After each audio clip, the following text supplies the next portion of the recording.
Today we find ourselves on O Street Northwest, just southwest of DuPont Circle. Ahead is 21st Street with New Hampshire Avenue beyond it.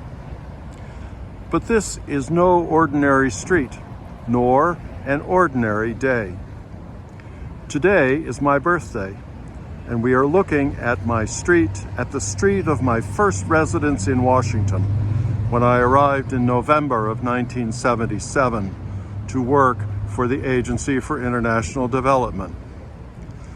Across the street, the brown building that we see is 2021 O Street, where I lived for 15 months before moving to Indonesia for 5+ years.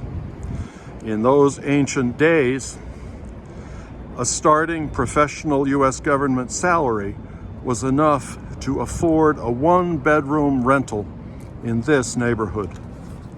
Today, of course, this building has been renovated and upgraded as condos, and a comparable apartment in the neighborhood can cost $2,600 a month.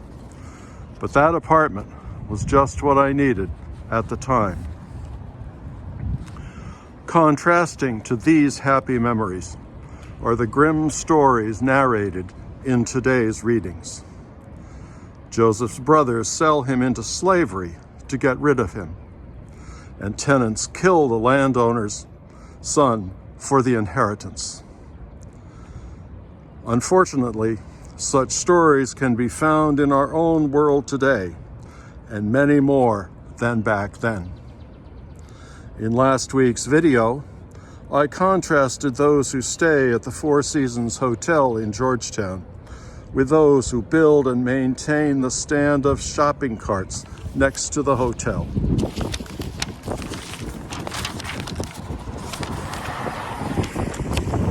That video, incidentally, was viewed almost 500 times within the first 4 days after it was uploaded. By far the highest and fastest view rate of any of these videos. I am guessing that you viewers are struck, as I was, with the disparity between those who have and those who have not, sometimes across a single roadway. That was a place only a few minutes' walk from this lovely street.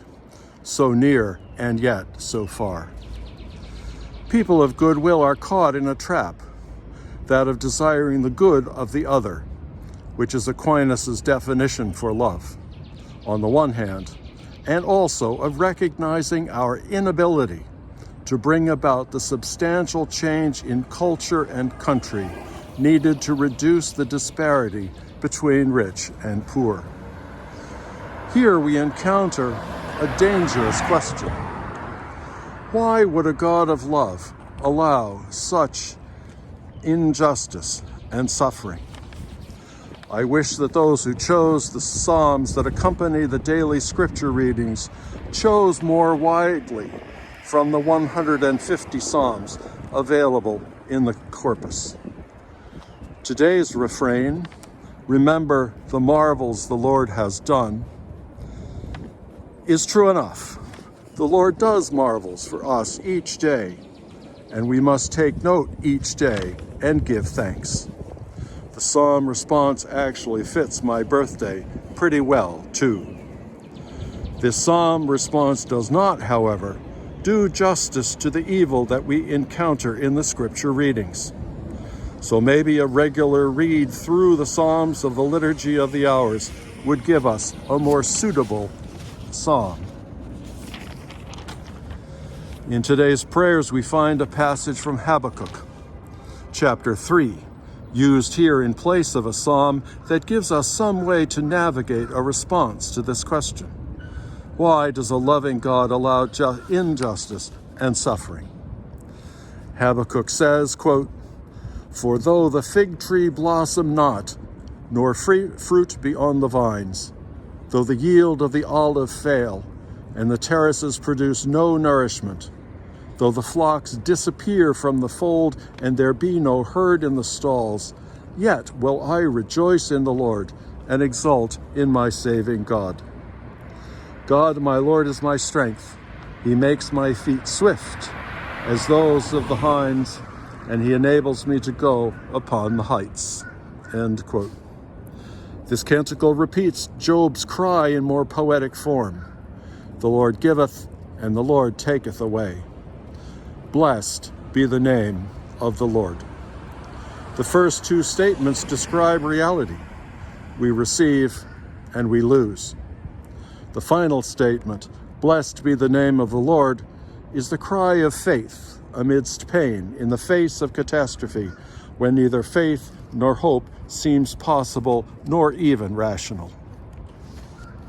In all seasons of the year, especially in Lent, we must all struggle to hold on to our trust in God's goodness, even as we encounter the world's suffering. My birthday, any birthday, a sunny day, a day of friendship and service, these are days to rejoice. So let's rejoice and hold on to that joy as we contemplate our own limits and work to assuage the sufferings of the world.